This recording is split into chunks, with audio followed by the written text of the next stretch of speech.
What else is there to say about the way this Leaf team is playing? You heard after the game, after the 4-2 loss to the LA Kings last night, Ilya Samsonov basically saying how they're not enjoying themselves kind of thing, and they need to smile more. Things are not good in Leafland at all right now. On the ice, and it seems off the ice. And I'll tell you this. After witnessing what happened with Charlie Montoya with the Blue Jays, if the Leafs lose tonight to the Anaheim Ducks, do not be surprised if in the very near future, Sheldon Keefe is gone. And there's a name out there that I would love to see behind the Leafs bench. Barry Trotz. He doesn't have a job right now. Yes, please. But anyways, what a pathetic game last night. Like, they start on time. They get the first goal. They lead after one. But they play a pathetic final two frames. And a couple of these goals were just atrocious. First things first, the Leafs get on the board first. It's a power play goal. John Tavares, I think it was banked off the boards. He finds a way. He buries one, right? Great. Leafs got a 1-0 lead. Marner Nylander grab assists in the goal at, 45 seconds, or 10:45 into the first period. Hey, you got the lead midway through the first. You haven't given up a goal. Shots are 9-6 LA, but Samsonov doing a great job. And you go into the break feeling pretty good. You come out in the second period and you take an early penalty. Not what you want to do. 3 minutes in, Adrian Kempe scores on a one-timer. Would have loved to see Samsonov kind of slide over a little bit better. He lost his stick as well. It was a pretty sloppy play. And it goes through him, and it's a 1-1 game. But then Victor Arvidsson scores, and this is where I get angry. Was it the Arvidsson goal? Or was it it was the Arvidsson goal. They're on the power play. The Leafs have the puck. Pierre Engvall is trying to take the puck up the neutral zone. Stick handle it. He gets just past the blue line, turns it over, and they come down on a little 2-on-1-ish, and they bury one. Victor Arvidsson scores. Meanwhile, Pierre Engvall's not back in the play yet. If I'm Engvall and I turn that puck over, I'm head down, turning around, and getting right back into play fast. But you see him floating back in. Horrendous turnover. How many times, as a kid, were you taught on the penalty kill, you get the puck in your own zone, you rip that damn thing down the ice, and it's not like you're on your backhand, not wanting to just kind of flick it to the middle of the ice. He was on his forehand, stick handling the puck out. You dumped that thing down, man. And now you're down 2-1. Then the Leafs just get puck watching. They have, 3 grade A opportunities, and it's finished off by Gabriel Velarde just literally walking to the slot, and everyone's just watching him. And that makes it 3-1. They scored 3 unanswered goals there in the second period. By the way, the second goal was at 9:03 on the power play, and Gabriel Velarde was at 14:40 of the second period. Then Pierre Engvall scores, 6:58 in, just over 3 minutes left in the period. Kind of a broken play. Giordano shot it. We went to the corner, and it was kind of a flub pass from David Kampf to the middle of the ice, but it found Engvall in front, and he buried it past Cal Peterson to make it 3-2. And that's okay.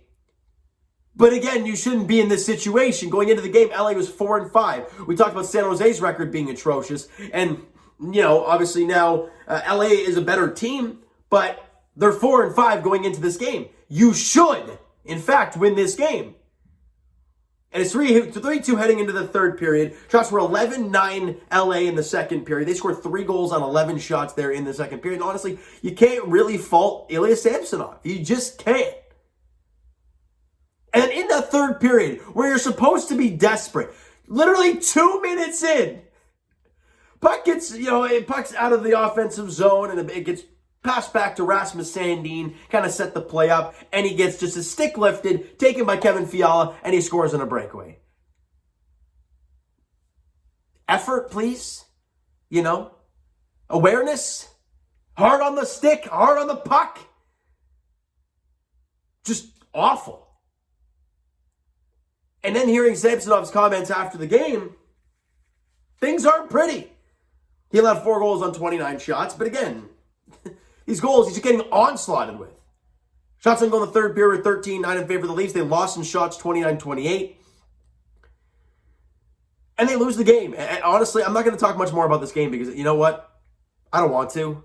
First off, I told you guys this video will be uploaded today because I was going to be at a party last night. And so I didn't do it earlier for you guys. It was kind of recovery time, you know. But do not be surprised if Sheldon Keefe is gone soon. Now, it might be a little longer than we'd like for the fact that, you know, Kyle Dubas brought him in as kind of like the prodigy, right?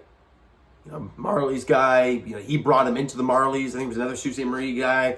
And obviously now when Babcock got fired, Sheldon Keefe steps in. You know, everyone thinks things are going to be different. And right now it's not going to happen. Now, I'm not saying that's the answer, right? Because firing the coach, look, the guys on the ice got to do the job, right? No matter who's behind the bench.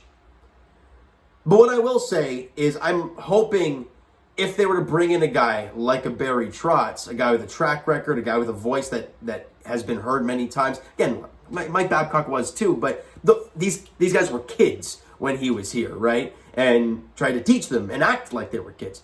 Now they're grown-ass men. Matthews is in his mid-20s now. Marner's in his mid-20s. Riley's getting to those later 20s, right? You're getting to that point where you need to win now. And Barry Trotz knows how to do it. You know, he brought those Islanders teams to the playoffs. He won the Stanley Cup with the Washington Capitals, right? He knows what it takes in the recent years. And it's a voice that is respected around the game. So if you're going to let Sheldon Keefe go, I think that's the guy you go to. Now, am I right? Is this going to happen? I don't know. But if they lose tonight to the Anaheim Ducks at 8 o'clock, there's going to be some chats. There has to be.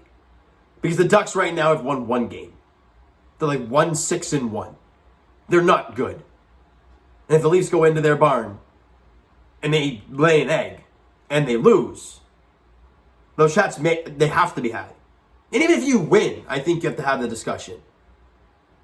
Because when your goaltender comes out to the media and says that, it's not good. This guy's just been here. He's only played 10, 15 games. Actually, not even that.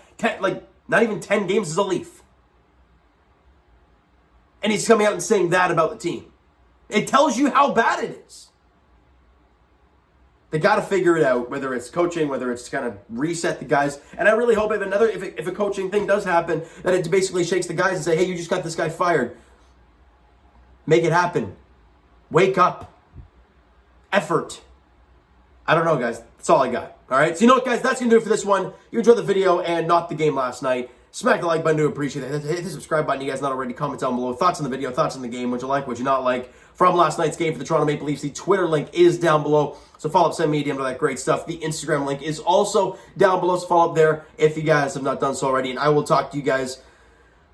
Raptors play tomorrow against the Hawks. I believe it's 7:30 at Scotiabank Arena. And as for the Leafs, 8 o'clock tonight, Leafs, Ducks in Anaheim. Look at win a hockey game. And save Keefe's job for now. That's about all I got. All right, so thank you guys so much for listening and watching. I hope you enjoyed the video and not that game last night. We'll talk to you guys then.